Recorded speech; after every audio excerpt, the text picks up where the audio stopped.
Columbus City school leaders are pouring through a state audit, more than 250 pages detailing the district's finances and accusations of attendance scrubbing. The report was released at midnight and it shows Columbus City Schools has inconsistencies in attendance records. Information sent to the Ohio Department of Education was determined to be incomplete or inaccurate.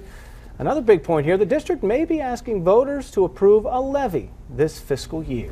Well, joining us right now live in our studio, State Auditor Dave Yost. Good morning to you, sir. And as we look through this stack of papers, I mean, we've got to ask you, what stood out the most? What was most striking to you from your findings?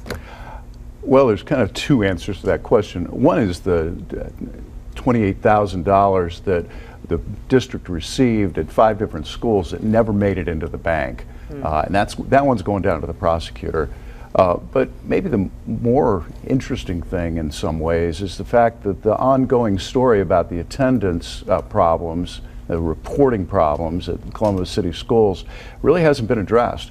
We have findings of non-compliance with what they call ADM, or average daily membership, call it attendance. So even after all this time and getting a roadmap on what the problems are, they still, for the 2011-12 school year, hadn't responded and made corrective actions. Which is probably a little disappointing too. Well, 28 grand doesn't make it into the bank. The biggest single transgression when you look at taxpayer money there, and you're talking about attendance that deals with, you know, the grades and the school and how it is going to fare after this down the road. I'm curious though, put it into context for us. How many other, you do this for every public entity in Ohio. How many misappropriations are there? How many people get tagged with this? Well, we do 5,700 public audits in each cycle, so that's a lot of audits. The number of findings for recovery is relatively small compared to the billions of dollars that are spent across the state. But this is a serious act, and it needs to be brought to account.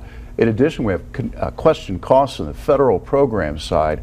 That means monies or processes that are non-compliant with the law to the point that the expenditures may not qualify for federal purposes. Now, we want to go back to this attendance because this is an annual audit, so this was nothing out of the norm in terms of what had to be done from your office, but there is a separate investigation still ongoing. Well, that's right. So how will this audit now play into that investigation? Well, that investigation covers several years. It's a special audit, and as you mentioned, it's still ongoing. We have been speaking lately with teachers. We've, I think, interviewed over 70 individual teachers about grade changes that were made that they didn't know about. So that's a separate piece of work. Altogether, though, they paint a picture of a district that doesn't always have strong leadership and management. Are we expecting that investigation to conclude anytime soon? Do you have a date yet? We have to kind of pull on the ball of string until it stops unwinding. Will it include indictments? I mean, the state of Georgia going through kind of the same thing there, and they're indicting you know, scores of teachers there. Well, and there were indictments in El Paso too over attendance. It's impossible for me to say because I don't have the authority to take something to grand jury, but I do think we will probably at least refer some things to the prosecutor's competent jurisdiction. You've done that as well with suggestions to the school district on what they should do. We really appreciate the time coming in.